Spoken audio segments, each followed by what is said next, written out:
No, that wasn't when I started the business. I guess, you'd have to fast forward quite a few years. So I continued to work for that business as it evolved over the next few years. And if I'm honest, I'd never really thought about starting my own business, but there was a convergence of circumstances, both personal and professional, and I just reached a point where I'd got what I describe as corporate fatigue. I was fed up of being on the merry-go-round of Sunday night dread at the train station on a Monday morning, travelling the length and breadth of the country and not really feeling like I was getting any thanks for it. And I took the opportunity to step off that corporate ladder, if you like. And even then I wasn't sure that working for myself was the right thing. It was only in conversation with a colleague, and he said to me, well, you're really good at explaining financial stuff. Why don't you see if you can do that and provide that service to other businesses?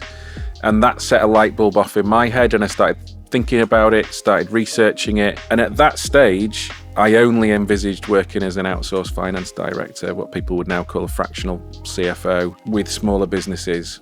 As it happens, things have evolved again, and a couple of years into that journey, I was having a conversation with somebody else. I was on an business accelerator program, and one of the mentors asked me to describe what I do, and I told them, and they said, well, do you know what?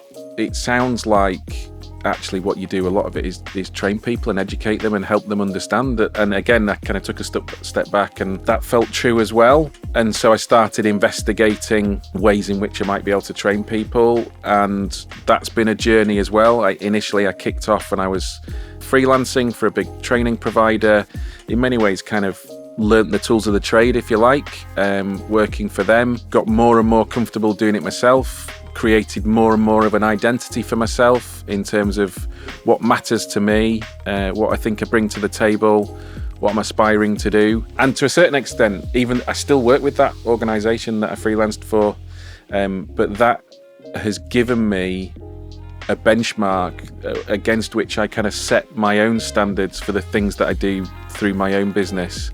And it's helped me focus on what I think I should be about and what I think clients should benefit from. And that's really helped me refine some of the stuff that I've done in recent times, and the focus on blended learning, the focus on the quality of the content and the way that we can enrich it for people. Because I do think a lot of the training that's out there and a lot of the service that's provided to people is really, really lazy.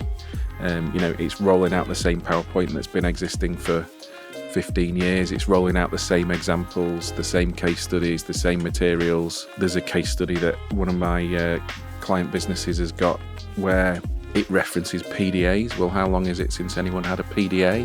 Do people even know what a PDA is? It was a precursor to a mobile phone in many ways. It was like a digital diary. Well, if you're using that in your materials, that's like 20 years old. That just doesn't feel right to me. That's where it all stemmed from, but it's been an evolution rather than a revolution, I suppose, is the way I describe it.